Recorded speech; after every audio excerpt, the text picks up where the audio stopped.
Hello viewers, this is Beaning again. This time I'll be making a rant video about basically the concept of the different gods in different series, and upon the concept of a god's powers. Now first I'm going to talk about a debate where this issue was brought to my attention, namely the whole Dante versus Bayonetta thing.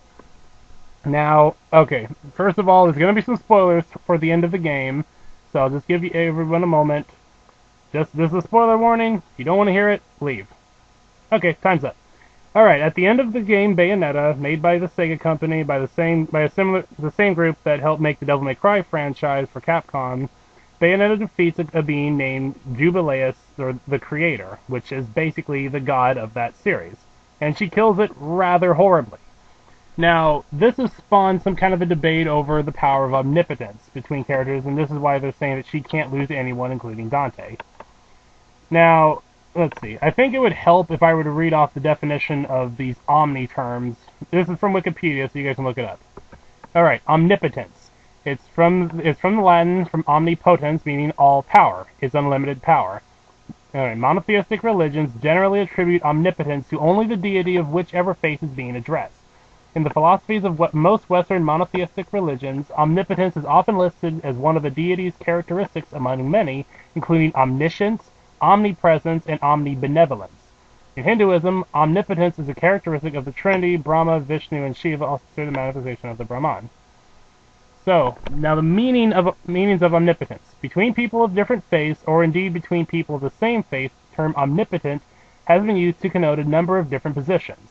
These positions include, but are not limited to, the following. 1.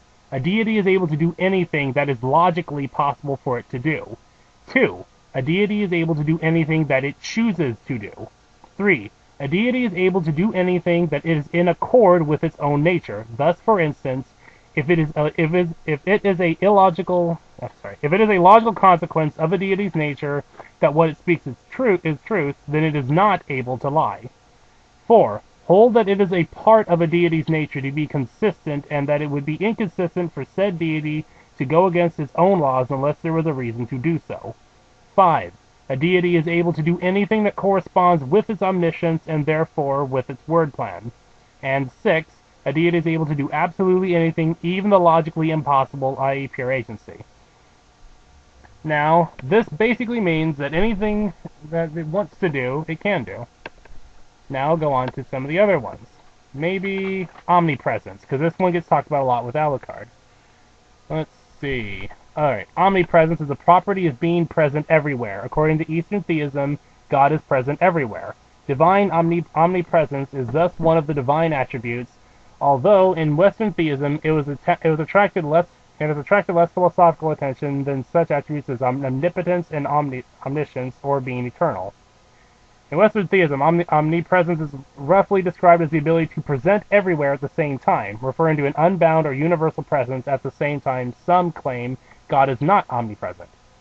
It is related to the concept of ubiquity, the ability to be everywhere or in many places at once, which means it's not really the same thing, but it's related. So, what this will basically mean is that he's everywhere and nowhere at the same time, kind of like the Schrodinger's cat example. And then we go on to omniscience. Let's see.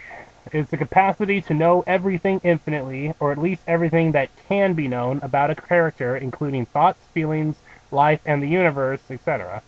In monotheism, this ability is attributed to God. The God of the Bible is often referred to as the Great I Am, among other similar names, which also incorporates the supposed omnipresence and omnipotence.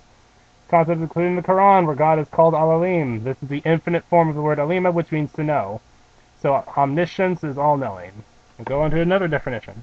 There is inherent omniscience, the ability to know anything that one chooses to know and can be known, and then there's total omniscience, actually knowing everything that can be known.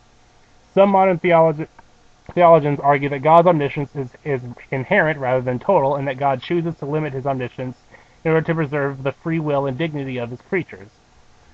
Let's see. Controversies. Omniscience, omnipotence, unlimited power is sometimes understood to also imply the capacity to know everything that will be. Non-theism claims that the very concept of omniscience is inherently contradictory. Whether omniscience, particularly regarding the choices that a human will make, is compatible with free will has been debated by theists and philosophers. The argument that divine foreknowledge is not compatible with free will is known as theological fatalism. Generally, if humans are truly free to choose between different alternatives, it is very difficult to understand how God could know what this choice will be. So, I hope that little diatribe was helpful. But basically, omnipotence is being able to do anything, and that's only within the realm of what they've already been said to be able to do, and only within the realm of what that God is associated with. So it may not actually mean anything all the time. It kind of depends on the God character.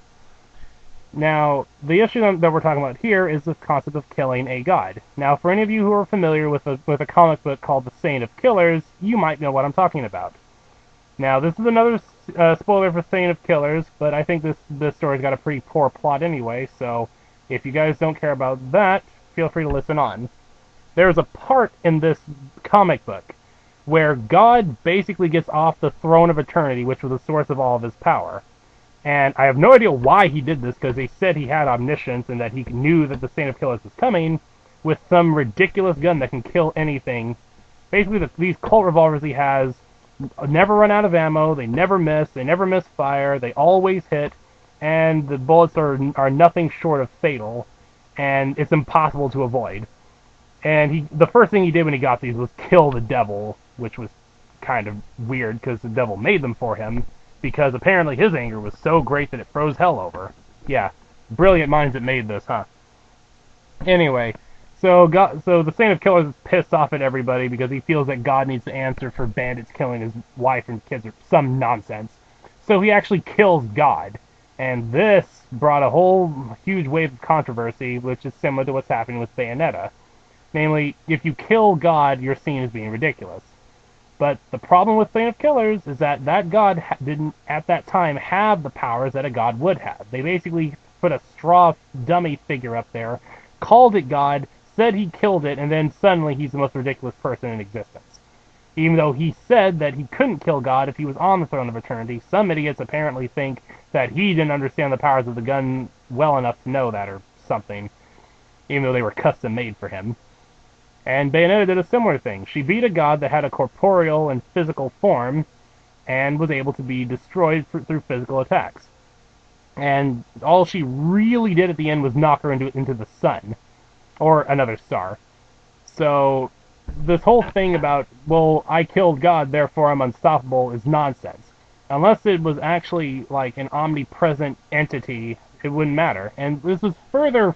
This argument about Bayonetta being able to kill an omnipotent or omnipresent being is nonsense. The only power that Jubileus had was the fact she was big as hell, could control the different elements, and that she created everything.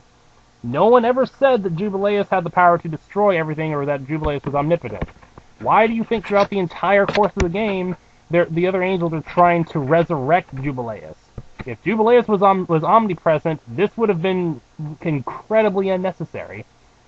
I don't really understand how people can get this concept confused, but basically, if Jubileus was omnipotent and omnipresent, nothing would have killed her. Nothing. Even if another god with the same powers fought, it would have become an eternal deadlock. Omni is all, everything. If it's everywhere, you can't kill it. If it is all-powerful and can do anything, it's very likely not going to die. If you really had to fight an omnipotent opponent in a game, the only way that you would not get a game over immediately would be if your character was omnipotent. And sadly, Bayonetta, Dante, Jubileus, Alucard, all these fail to fall into that category. Angel Spawn, on the other hand, or someone like Kami Tenshi, or the one above all, they're basically in this god category. But, like, if there are any other questions about the exact specifications of someone's power or their limitations, I'd be happy to talk with you about it. I also would like to know about this whole Desperate Devil Trigger, or the Majin Devil Trigger for Dante and Devil May Cry 2.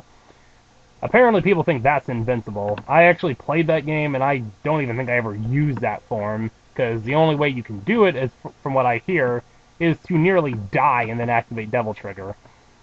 So I like how people say Dante's invincible when he needs to be close to death to do this. And the invincibility is just a game feat. I mean, you might as well bring the Super Dante into the canon or something. Ah, crap. Well, I'm running out of time. Anyway, you know the drill. Tell me if you have a disagreement or a complaint or a good comment. This has been Beanie, and I'm done.